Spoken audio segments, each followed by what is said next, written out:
Je suis entré et j'ai surpris ma femme avec son amant. Il a ricané, tu ne peux rien me faire. J'ai ri, non, c'est vrai, mais ta femme a déjà vu la vidéo. L'orage dehors avait transformé notre quartier en une vision floue de trottoirs noirs et luisants et d'arbres frissonnants. La pluie martelait le toit alors que j'entrais dans la maison.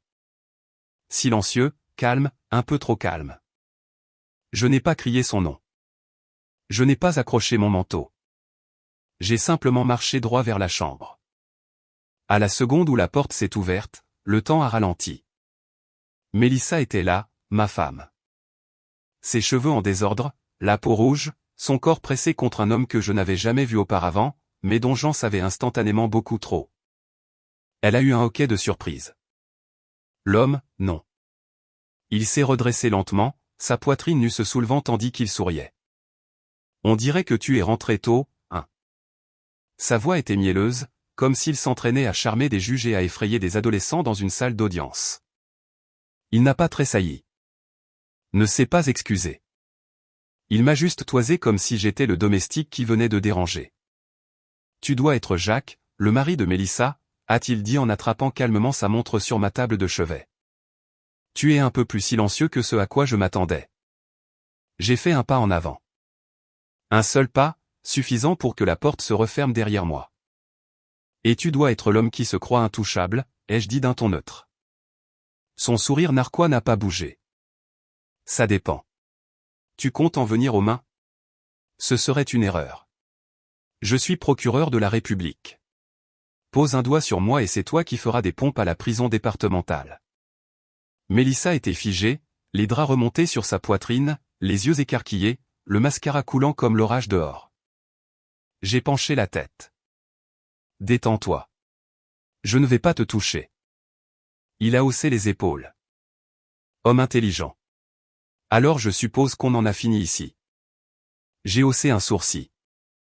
Non, pas du tout. Il a fait une pause.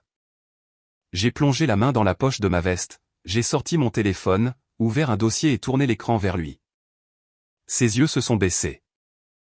L'image sur l'écran le montrait entrant dans ma maison il y a 3 jours, embrassant Mélissa juste dans l'entrée. Il a cligné des yeux. Puis une autre vidéo, la chambre, un autre jour, un autre angle. Son visage est devenu blême. J'ai fait installer des caméras il y a 2 semaines. Je ne les ai pas mentionnées. Ce n'était pas nécessaire. Mais voici la partie que tu vas vraiment apprécier. J'ai tapoté l'écran une fois de plus. Ta femme a déjà tout vu. Sa bouche s'est ouverte, mais aucun mot n'en est sorti. Elle ne l'a pas bien pris, ai-je continué. Elle a parlé de divorce, de garde exclusive, et de laisser le barreau s'occuper de la suite. La panique l'a alors saisi. Il a sauté du lit comme s'il avait été électrocuté, enfilant son pantalon avec des mains maladroites. Tu bluffes. J'aimerais bien. Elle n'était pas censée, comment a-t-elle? Il s'est arrêté, respirant fort, les yeux fuyants comme un animal acculé. C'est toi qui le lui as envoyé. J'ai hoché la tête. Hier soir, de manière anonyme. Je voulais juste qu'elle sache où son mari passe ses mardis. Il s'est tourné vers Mélissa, qui n'avait pas bougé. Tu ne m'as pas dit qui il était, je ne savais pas, a-t-elle pleuré. Jacques, s'il te plaît. Je pensais que c'était évident, ai-je marmonné. L'homme a juré entre ses dents et a enfilé sa chemise par-dessus sa tête. Écoute, a-t-il dit, la voix tremblante maintenant. Toute cette arrogance de prétoire avait disparu. Tu ne veux pas me chercher des noises. Tu penses que c'est fini, mais tu t'es fait un véritable ennemi. J'ai souri très légèrement. Non, je pense que ça, c'est déjà fait. Il m'a regardé, abasourdi. Puis, sans un mot de plus, il a détalé. La porte a claqué derrière lui, et soudain, le seul son qui restait dans la pièce était celui de l'orage et de la respiration tremblante de Mélissa. Je n'ai pas bougé, je suis resté là, à la regarder de haut. Mélissa était assise, recroquevillée sur le bord du lit, mon lit enveloppé dans un drap comme si c'était une armure. Son dos tremblait. Elle a essuyé son visage avec la paume de sa main, étalant le mascara en une tache sombre de peinture de guerre sur ses pommettes. Tu n'étais pas censé rentrer aujourd'hui, a-t-elle murmuré. Je pensais que tu avais cette inspection de site lundi. Oui, ai-je dit. C'était le cas. J'ai fini plus tôt. Elle a essayé de rire. C'est sorti comme une toux. Bien sûr que oui. Je l'ai regardée jouer avec le bord du drap comme une enfant nerveuse. Puis soudain, sa voix s'est brisée. Jacques, s'il te plaît. Ce n'était pas comme ça. Ce n'était pas comment? Ses lèvres se sont entr'ouvertes, mais elle s'est arrêtée. Puis, les yeux plongeant dans les miens, elle a parlé vite, désespérément. Ça ne voulait rien dire. Je te le jure, je ne sais même pas pourquoi je l'ai fait. C'était juste stupide. C'était juste l'excitation. C'est tout. L'excitation, ai-je répété doucement, comme si je testais le poids du mot. Elle a hoché la tête trop vite, trop ardemment. Oui, c'est tout ce que c'était. Il m'a flatté. Il m'a fait ressentir quelque chose que je n'avais pas ressenti depuis un moment. Et je ne sais pas, je n'avais pas prévu ça. Je ne voulais pas nous détruire. Je le jure devant Dieu, Jacques, je n'ai jamais voulu que ça aille aussi loin. Elle pleurait maintenant, pour de bon. Les mains tremblantes, la voix se déliant. J'ai fait une erreur. Une horrible, terrible erreur. Et je me déteste pour ça. S'il te plaît, crois-moi. Je ne la croyais pas. Non pas parce que je pensais qu'elle mentait, mais parce que le mot « erreur » ne correspondait pas à la façon dont elle avait gloussé sur cette vidéo. Combien de fois était-il venu ici? Combien d'après-midi avais-je passé à travailler pendant qu'elle fermait les stores? Tu sais ce qui est fou, Mélissa, ai-je dit en m'approchant un peu plus. Tu ne t'excuses même pas de l'avoir fait. Tu t'excuses de t'être fait prendre. Elle a secoué la tête. Non, ce n'est pas vrai. Jacques, je te le jure, tu jures beaucoup pour quelqu'un qui ment aussi facilement. Ses mains sont retombées sur ses genoux. Elle avait l'air si petite. Je voulais ressentir quelque chose ou une once de pitié, de rage ou même de chagrin, mais je ne ressentais rien. Juste un vide clair et froid qui s'installait. Elle a pris une inspiration, son ton s'adoucissant comme avant, quand elle voulait gagner une dispute. On peut juste parler, s'il te plaît? On a traversé des choses pires, non? Tu te souviens quand tu as perdu ton travail chez Moreau? On avait à peine de quoi payer le loyer et je suis resté. J'étais là pour ça. Est-ce que ça ne compte pour rien? Oui, ai-je dit. Tu es resté. Je pensais que ça voulait dire quelque chose. Je suppose que je me suis trompé là-dessus aussi. Elle s'est alors levée, serrée dans ce drap comme s'il pouvait encore la protéger de la vérité. Tu vas vraiment jeter 8 ans par la fenêtre pour une seule erreur? Je me suis tourné vers le placard, j'ai sorti une valise et je l'ai posée sur le lit à côté d'elle. Je ne jette rien, ai-je dit calmement. Je te demande de faire tes valises. Sa mâchoire s'est décrochée. Tu me mets à la porte. Non, ai-je dit. Je te demande de partir. Tu veux de l'excitation?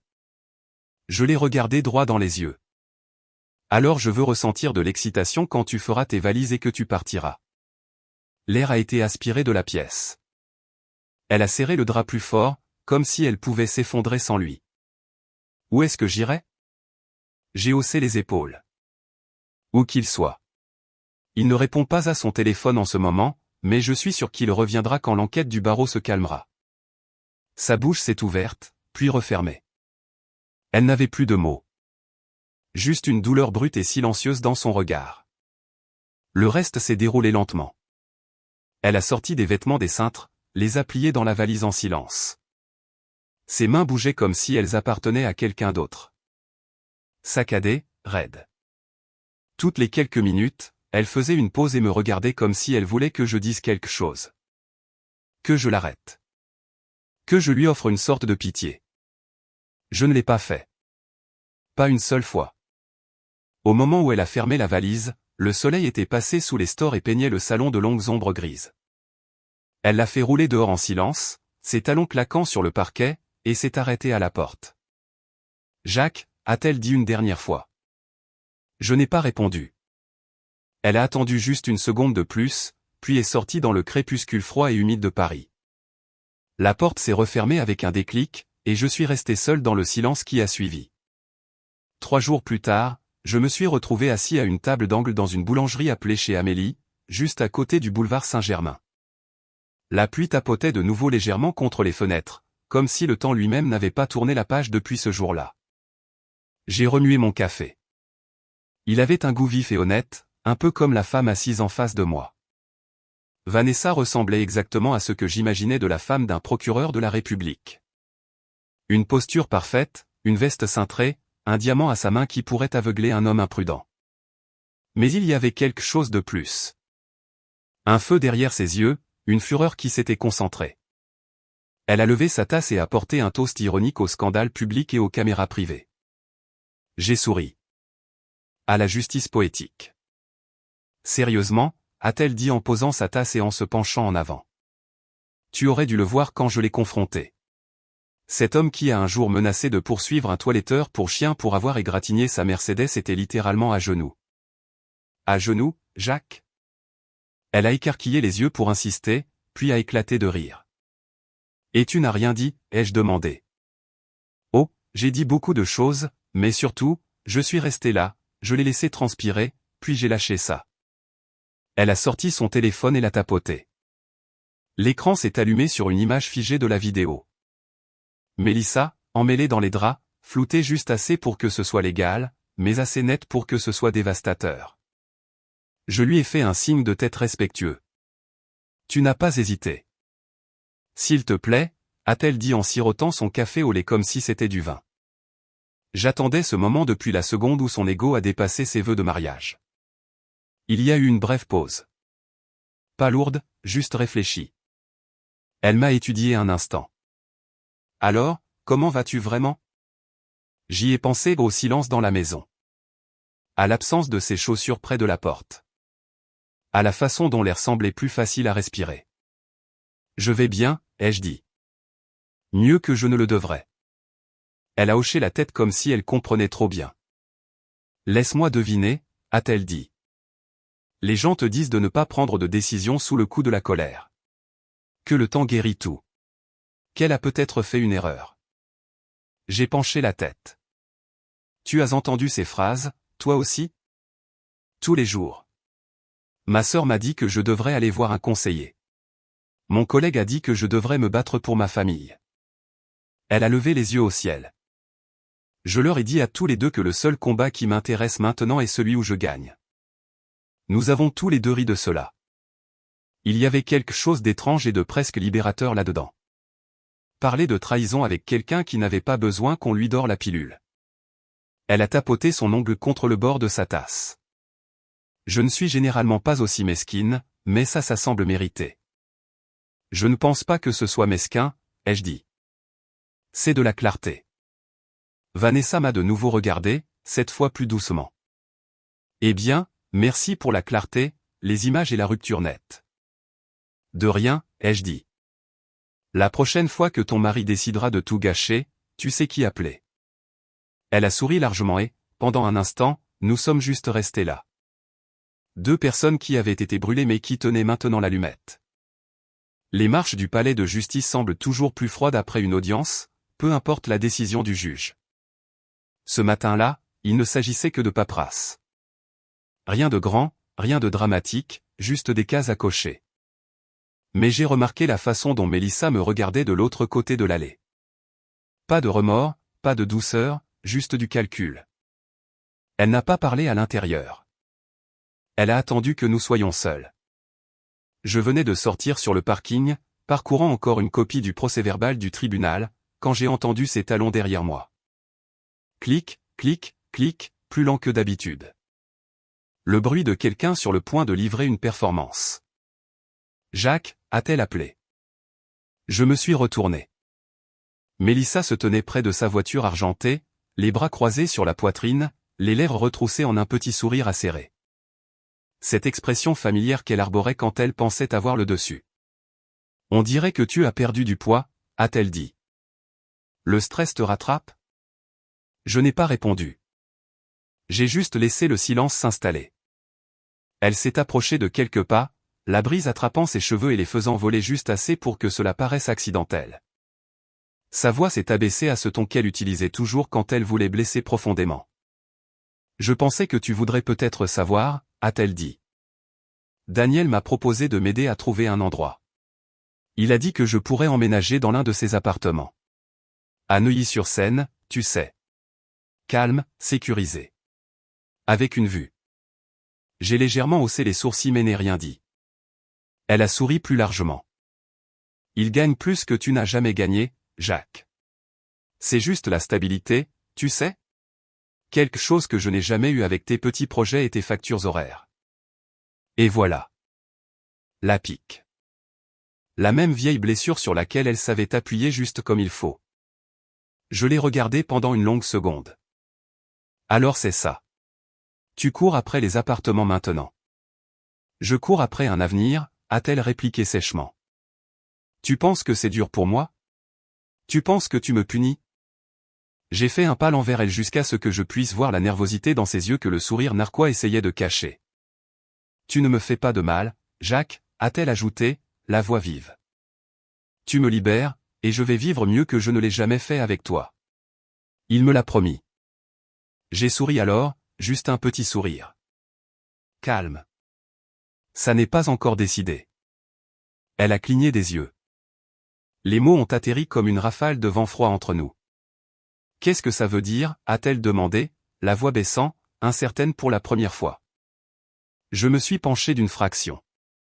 Ça veut dire que Daniel n'est pas le seul à être surveillé. C'est une menace, a-t-elle demandé. Non, ai-je répondu. C'est un fait. Pendant une seconde, son visage a vacillé. Pas assez pour qu'un étranger le remarque, mais je l'ai vu l'affaissement de son expression, l'éclair d'inquiétude derrière son mascara et son arrogance. Je me suis retourné et j'ai marché vers mon camion, les clés déjà en main. Derrière moi, elle a de nouveau appelé, mais sa voix avait changé, n'était plus suffisante. Jacques, qu'est-ce que tu fais? Je n'ai pas répondu. Le bruit du déverrouillage de la portière était plus fort que sa question. Je suis monté et j'ai fermé la porte doucement. Pas un claquement, juste une finalité silencieuse. Depuis le siège du conducteur, j'ai jeté un coup d'œil dans le rétroviseur. Elle était toujours là, encadrée dans l'espace entre sa voiture et la mienne, paraissant soudain plus petite qu'il y a quelques minutes. Parce que pour la première fois depuis le début de toute cette histoire, elle ne savait pas quel serait mon prochain mouvement, et cela la terrifiait. J'étais en train de réchauffer des restes de pâtes au micro-ondes dans la salle de pause quand je l'ai entendu s'éclaircir la gorge. Monsieur Leclerc? Je me suis retourné, surpris par la douceur de la voix. Elle se tenait dans l'embrasure de la porte comme si elle n'était pas sûre d'avoir le droit d'être là. Jeune, peut-être dans la mi-vingtaine, des manches longues malgré la chaleur, tripotant un dossier serré contre sa poitrine. Je l'avais vue dans le cabinet, stagiaire à l'administration, je crois. Mais nous n'avions jamais échangé plus que des bonjours en passant. Oui, ai-je dit, offrant un sourire poli. Appelez-moi Jacques. Vous êtes Clara, n'est-ce pas? Elle a hoché la tête. N'a pas bougé. Le micro-ondes a sonné derrière moi, mais je ne me suis pas retourné. Quelque chose dans sa posture m'a fait marquer une pause. Les épaules tendues, le menton rentré, des yeux qui ne soutenaient pas le regard plus d'un instant. Je peux vous aider? Je n'étais pas sûr de devoir dire quelque chose, a-t-elle murmuré. Mais j'ai vu votre nom sur le document du tribunal que vous avez laissé sur votre bureau ce matin. Je n'essayais pas de le lire. Je déposais juste les formulaires que monsieur Dubois a demandés. J'ai hoché la tête lentement, essayant toujours de comprendre. Sa voix a vacillé. Est-ce que c'est à propos de Daniel Mathieu? Mon estomac s'est noué. Je n'avais pas prononcé son nom à voix haute depuis des jours. Je n'en avais pas eu besoin, mais l'entendre sortir de sa bouche a glacé mon sang instantanément. Oui, ai-je dit. C'est bien ça. Elle a hésité, puis a traversé la pièce comme si ses jambes avançaient contre son gré. Elle a posé le dossier sur le comptoir et a croisé les bras sur son ventre comme si elle avait besoin de se tenir. Je travaillais pour le parquet général, a-t-elle dit. Il y a 2 étés, j'étais juste une stagiaire, non rémunérée, mais il m'a remarqué. Je n'ai pas dit un mot. Clara a pris une profonde inspiration. Ça a commencé par des compliments, puis des offres de mentorat. Nous sommes allés prendre un café une fois, puis un verre. Quelques semaines plus tard, il m'a demandé si je voulais l'accompagner à Barcelone. Il a dit qu'il intervenait à une conférence juridique, m'a dit que je pourrais y assister, apprendre quelque chose, voir le monde. J'ai payé mon propre billet. J'ai serré la mâchoire. Sentant déjà où cela menait. Nous sommes arrivés là-bas et la conférence n'existait pas, a-t-elle dit, la voix brisée. Il m'a dit que les plans avaient changé. A dit qu'on devrait juste profiter du moment. Puis il a commencé à utiliser ma carte pour des choses. Surclassement de chambre, facture de restaurant. Il a dit qu'il me virerait l'argent à notre retour. Je l'ai regardé, stupéfait. Et ensuite, ai-je demandé. Les yeux de Clara se sont remplis de larmes. Elle a rapidement détourné le regard, clignant des yeux avec force. Puis je me suis réveillé un matin et il était parti. Simplement parti. Il a pris mon passeport par erreur. J'ai donc dû passer 3 jours supplémentaires à l'ambassade pour essayer de rentrer chez moi. La pièce est devenue silencieuse. Il m'a bloqué partout, a-t-elle ajouté. Réseaux sociaux, courriel, téléphone. Et quand j'ai essayé de parler à quelqu'un au bureau, ils ont étouffé l'affaire. Ils ont dit qu'il n'y avait pas de preuves. On dit que je devais faire attention avec ce genre d'histoire. J'ai juste abandonné. Elle a baissé les yeux sur ses mains. J'ai entendu parler de votre affaire. Je n'allais rien dire, mais, je me suis avancé doucement. Clara, pourquoi me racontez-vous cela? Parce que vous êtes la première personne qui n'avait pas l'air d'avoir peur de lui, a-t-elle murmuré. Pendant un long moment, le seul son dans la pièce était le bourdonnement du distributeur automatique. Puis j'ai tiré une chaise. Asseyez-vous, ai-je dit gentiment. Elle a semblé surprise, mais a obéi. Je ne l'ai pas pressée de questions. Je n'en avais pas besoin.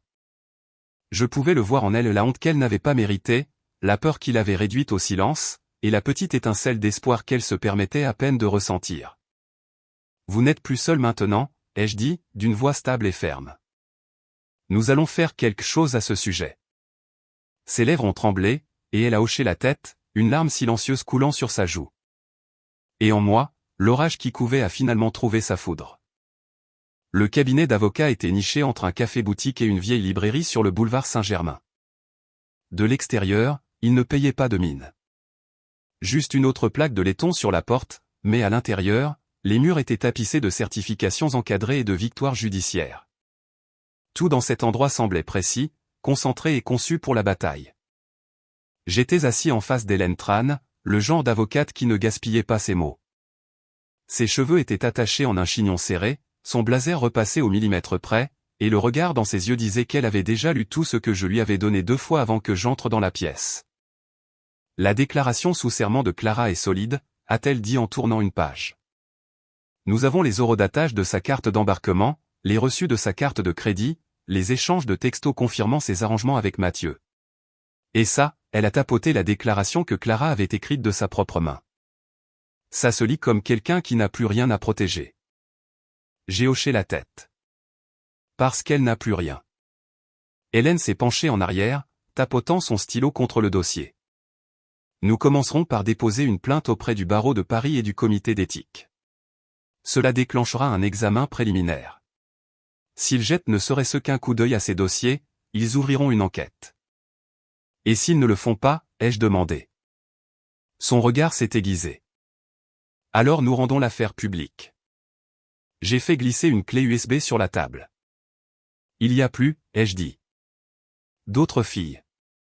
Peut-être pas aussi graves, peut-être pire. Quelques notes anonymes que Clara dit avoir reçues après que le bruit a couru qu'elle était impliquée avec lui. Des femmes qui n'ont pas parlé, qui ne parleront toujours pas. Hélène l'a prise lentement. Ce type est protégé depuis longtemps, a-t-elle dit. Mais plus maintenant. Elle a fait un signe de tête sec. Une fois que cela sortira dans la presse, ça ira vite. Son nom est trop connu. Le public en a marre des loups en costume. Elle s'est levée et a rangé le dossier dans une armoire verrouillée, le sécurisant comme une arme. Quand j'ai quitté le bureau, les nuages s'étaient dissipés. Pour la première fois depuis des semaines, le ciel de Paris montrait de la lumière. J'ai marché dans les rues avec quelque chose qui bouillonnait juste sous ma peau. Pas de la rage, exactement, mais quelque chose de plus profond. Un but. 3 jours plus tard, cela a commencé. Le premier titre est apparu sur mon téléphone alors que je buvais mon café à mon bureau. Un procureur de la République sous enquête pour inconduite présumée impliquant une ancienne stagiaire. À midi, c'était partout. Chaînes d'information, réseaux sociaux, podcasts. Certains articles utilisaient des mots comme « allégation » et « sources anonymes », mais d'autres, ils nommaient Clara, montraient sa photo, liaient son histoire à d'autres. Des expressions comme « schéma d'abus » et « plainte pour manquement à l'éthique » revenaient sans cesse. J'ai regardé les reportages défiler sur mon ordinateur de travail. Une chaîne a diffusé des images de surveillance de Mathieu quittant un parking de palais de justice, l'air paniqué et pâle. Une autre a montré un panel d'analystes juridiques disséquant ses affaires, se demandant combien de condamnations provenaient du même charme manipulateur qu'il utilisait en privé. Je n'ai pas souri. Je n'ai pas applaudi. J'ai juste regardé. Un collègue est passé et a jeté un œil à l'écran. N'est-ce pas ce type? Si, ai-je dit. Ils ont fait une pause. Tu es impliqué? Je leur ai donné l'allumette, ai-je dit doucement. Ils ont allumé le feu. Les téléphones ont vibré sur les bureaux. Quelqu'un de la comptabilité a crié, et, il est sur M6 en ce moment. Ils disent qu'il pourrait être mis en congé. Dans un tourbillon de bruit numérique et de commentaires publics, la justice avait commencé à bouger. Mais pour moi, il ne s'agissait pas des gros titres.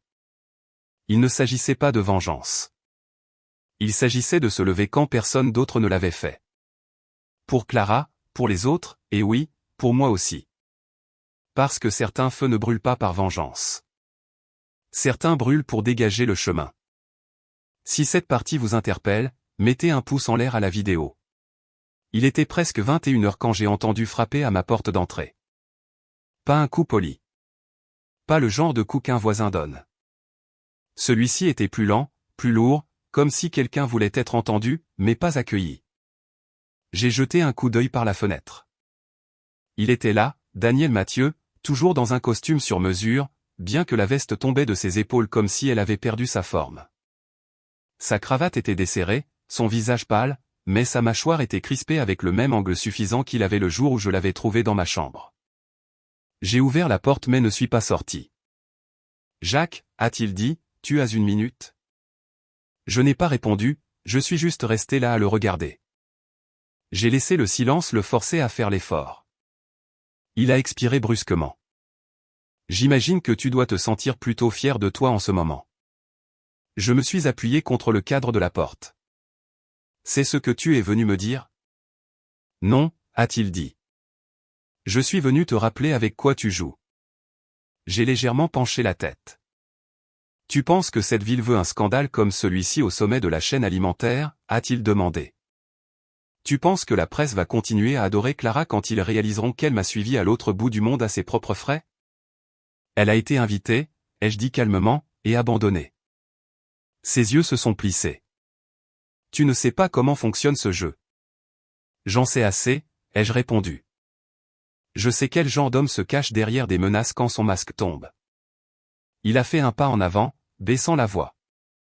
Tu t'es fait des ennemis que tu ne peux même pas voir, Jacques. Cette petite croisade que tu mènes, ça ne se termine pas par la justice. Ça se termine par des regrets. Les tiens. J'ai failli rire. Au lieu de cela, j'ai croisé les bras et demandé, tu me menaces devant ma propre maison.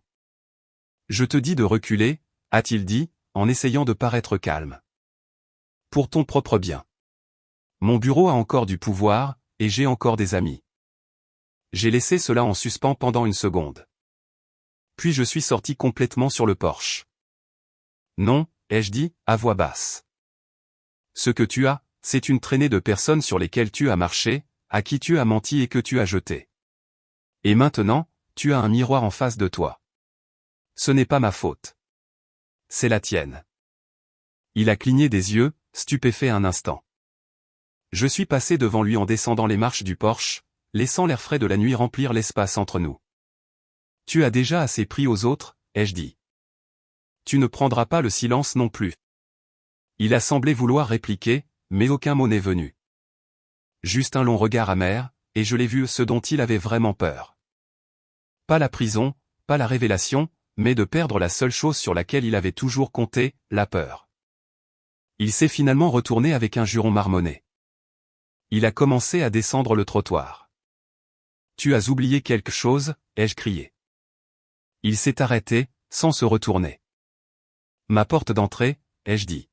« Tu n'es plus jamais le bienvenu ici. » Il a continué à marcher. Au moment où sa voiture s'est éloignée du trottoir, la rue était de nouveau devenue silencieuse. Les lumières des porches clignotaient au loin. Un chien a aboyé quelques maisons plus loin. Je suis resté là 1 minute de plus, à respirer. Pas en colère, pas ébranlé, juste stable. Il était venu pour me faire peur, mais ce qu'il ne savait pas, c'est que la peur avait déjà déménagé de cette maison avec tout ce qui n'y appartenait pas. C'était un dimanche matin tranquille quand j'ai revu Clara. Nous avions convenu de nous retrouver dans un petit café niché au cœur du jardin du Luxembourg, le genre d'endroit où les tables sont en fer, les chaises vacillent légèrement et le monde semble loin.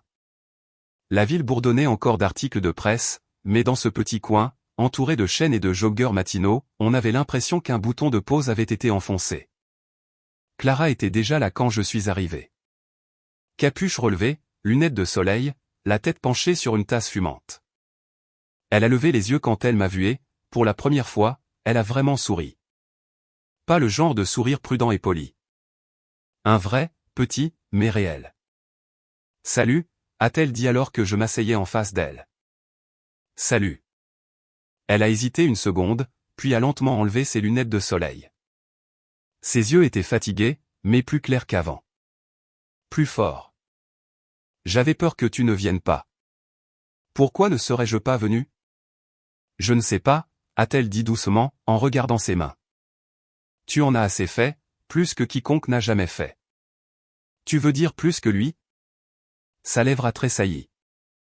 Avant, je pensais que les gens comme lui étaient intouchables. Que si quelqu'un comme moi élevait la voix, c'est moi qui en paierais le prix. Tu as parlé, ai-je dit, et maintenant, toute la ville écoute. Elle a hoché la tête lentement.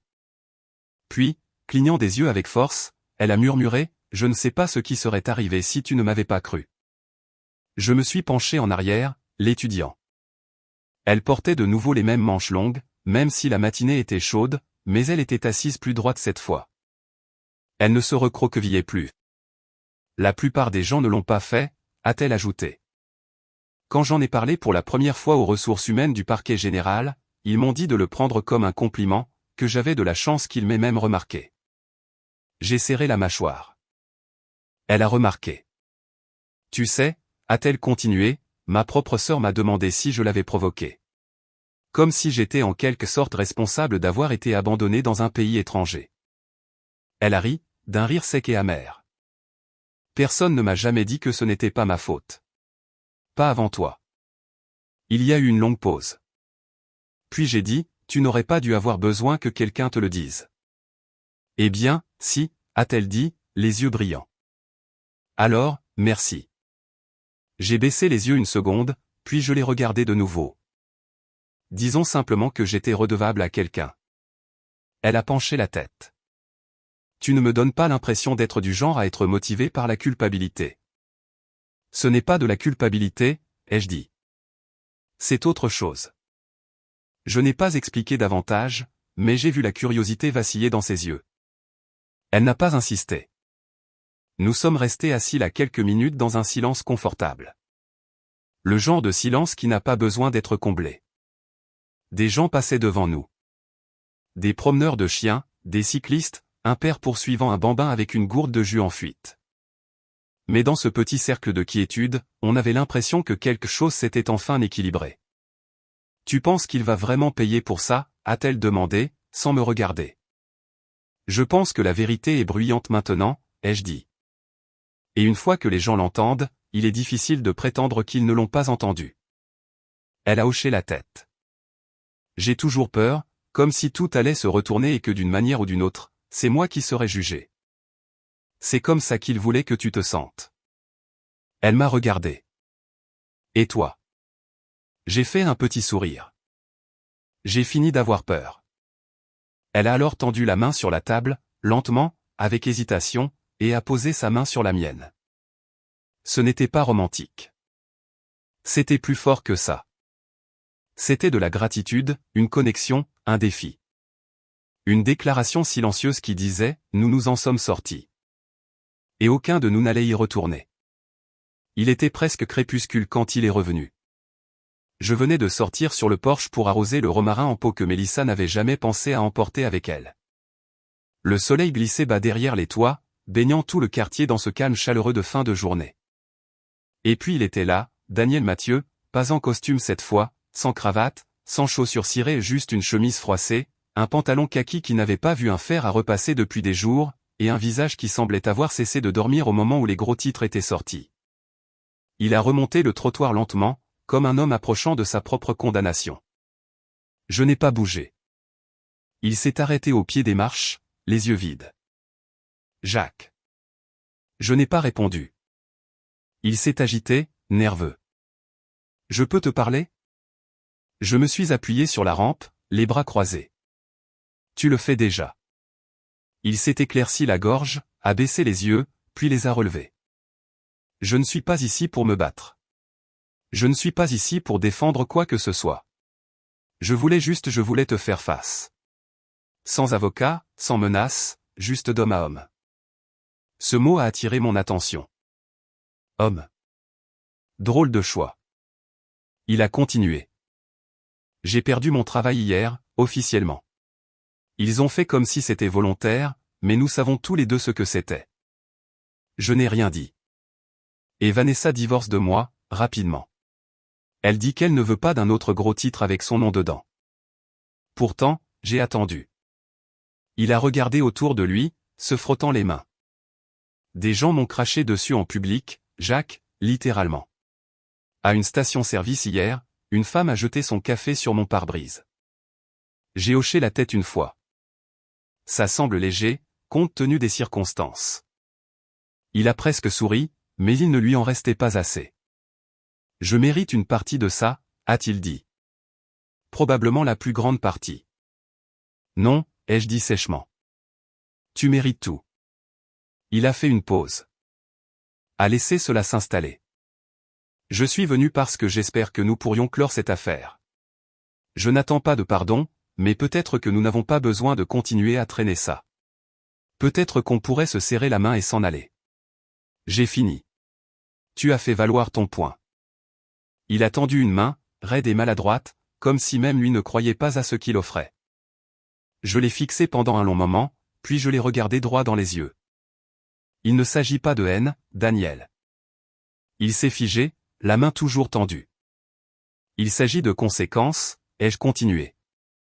Quelque chose que les gens comme toi ont esquivé toute leur vie. Vous entrez et sortez de la vie des gens comme s'il s'agissait de portes tournantes et les dégâts, c'est le travail de quelqu'un d'autre de les réparer. Il a baissé la main, la mâchoire se crispant. Cette fille, ai-je dit doucement. Clara. Ma femme. Et pas seulement elle.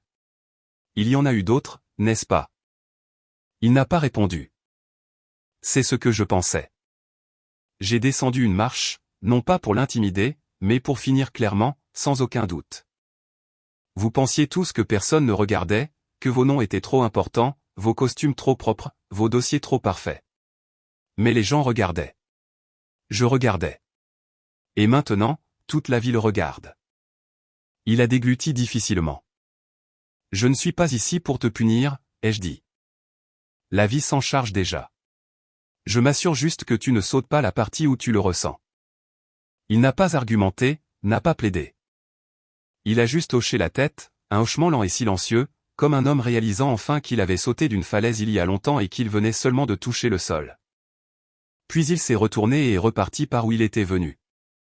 Pas de menace, pas de suffisance, juste la démarche lente d'un homme qui était autrefois craint et qui ne valait même plus la peine d'être détesté. Je suis rentré, j'ai fermé la porte derrière moi et je l'ai verrouillée. Non pas par peur, mais par finalité. Ce chapitre était terminé. Et peu importe combien de fois il frapperait, il ne s'ouvrirait plus jamais. On a frappé juste après minuit. Pas doucement, pas patiemment. J'étais dans la cuisine en train de me verser un verre d'eau quand le premier coup a fait trembler la porte. Puis un autre est venu plus rapide, plus fort, désespéré. Je n'ai pas eu besoin de vérifier par le Judas. Je savais déjà. Mélissa. Sa voix a traversé le bois comme une alarme incendie. Jacques, ouvre la porte. Je suis resté immobile, le verre froid dans ma main. Je sais que tu es là. J'ai vu les lumières allumées. Ne m'ignore pas. Plus de coups. Puis la voix que je n'avais pas entendue depuis des semaines, pas comme ça. En colère, paniqué, blessé. Tu as tout gâché, a-t-elle crié. Tu comprends ça? Tu as ruiné ma vie. Je me suis approché de la porte mais ne l'ai pas déverrouillée. Elle a continué, les mots se bousculant. J'ai tout perdu à cause de toi. Daniel ne répond même pas à mes appels. Vanessa me coupe de l'affaire de l'appartement. Tout le monde pense que je suis une ordure maintenant. C'est ce que tu voulais. J'ai posé ma paume doucement contre la porte, non pas pour l'ouvrir, juste pour sentir à quel point elle était vraiment loin. Tu as dit que tu m'aimais, a-t-elle continué, la voix brisée. Tu as dit que tu n'abandonnerais jamais notre couple. J'ai finalement parlé, ma voix basse mais claire. Et je ne l'ai pas fait. C'est toi qui as abandonné la première. Silence pendant une seconde, puis un rire doux et amer de l'autre côté. Oh, alors maintenant tu es la victime, monsieur le mari loyal? Tu penses qu'être ennuyeux et prévisible fait de toi un saint? Non, ai-je dit, mais être loyal, être constant, être là aurait dû signifier quelque chose, et tu as tout jeté. Sa voix est tombée à un murmure. J'ai fait une erreur. Non, ai-je interrompu. Tu as fait un choix. Et moi aussi. Elle est redevenue silencieuse. Puis les sanglots ont commencé. Pas théâtraux, pas faux, réels, du genre qui vous tord l'estomac si vous n'êtes pas déjà vidé. Mais je n'ai pas ouvert la porte. Je l'ai juste laissé résonner dans le couloir, se mêlant à la pluie qui recommençait à tomber dehors. Finalement, les coups ont cessé. Ses pleurs aussi. Et puis j'ai entendu le bruit silencieux d'une valise qui roulait au loin. Je n'ai pas regardé par la fenêtre. Je ne l'ai pas regardé partir. Je suis juste resté là, les mains toujours sur la porte. La maison était silencieuse, et moi aussi. 3 jours ont passé. La maison était calme maintenant, plus propre, plus légère. Pas de tension dans les murs. Pas d'ombre de pas qui avait l'habitude de s'éloigner au milieu des conversations. Juste moi, ma tasse de café, et le son du vent qui soufflait doucement à travers les arbres dehors. J'étais sur le porche en train de réparer une charnière desserrée sur la rampe quand j'ai entendu le bruit léger de pas sur l'allée, pas le piétinement lourd de quelqu'un en colère. C'était différent. J'ai levé les yeux. Clara. Elle portait une robe d'été d'un bleu vif, des boucles lâches attachées en arrière, le visage rayonnant comme si elle avait enfin eu une nuit complète de sommeil. Elle se tenait au bas de mes marches, souriant d'une manière qui semblait naturelle, ouverte, honnête. Salut, a-t-elle dit, un peu timide, comme si ce n'était pas son genre de démarche habituelle. Je me suis appuyé contre le poteau, surpris, mais pas déstabilisé. Salut à toi. Elle a désigné le porche. Tu es toujours en train de réparer quelque chose ici? Habitude professionnelle, ai-je dit avec un sourire. Je ne peux pas rester assis trop longtemps. Elle a monté une marche, puis une autre. Je me demandais si tu aimerais peut-être sortir ce soir. Mes sourcils se sont légèrement levés. Un rendez-vous, si tu veux appeler ça comme ça, a-t-elle dit avec un sourire. Ou juste 2 personnes qui ont traversé l'enfer partageant un dîner sans fantôme à table. J'ai ri. Je préfère ça. Son sourire s'est approfondi. Bien. J'ai trouvé un endroit en ville. Terrasse extérieure, pas d'écran de télévision, pas de cravate requise. Je l'ai regardé pendant une longue seconde. Les semaines passées avaient ressemblé à une guerre pour laquelle je ne m'étais pas entraîné. Mais en la voyant là, comme ça libre, plus légère, j'ai eu l'impression que quelque chose avait été gagné. Donne-moi 10 minutes, ai-je dit. Le dîner a été facile. C'est le meilleur mot pour le décrire. Facile. Elle m'a parlé de son frère qui fabrique des guitares en Provence. Je lui ai parlé de mon premier travail à construire des charpentes de maison et comment une fois, j'ai cloué mon propre gant à une poutre par accident. Elle a ri si fort qu'elle a failli renverser son verre. Et son rire, sans retenue, ça n'a pas tout réparé. Mais ça m'a rappelé pourquoi je m'étais battu. Alors que l'addition arrivait et que les bougies se consumaient, elle s'est penchée en avant, les yeux doux. Tu sais, a-t-elle dit, tu ne t'es pas seulement levé pour moi. Tu m'as rendu ma voix. J'ai croisé son regard et j'ai répondu doucement, parfois, se défendre signifie aider quelqu'un d'autre à se relever. Nous ne nous sommes pas pressés de partir. Nous sommes juste restés.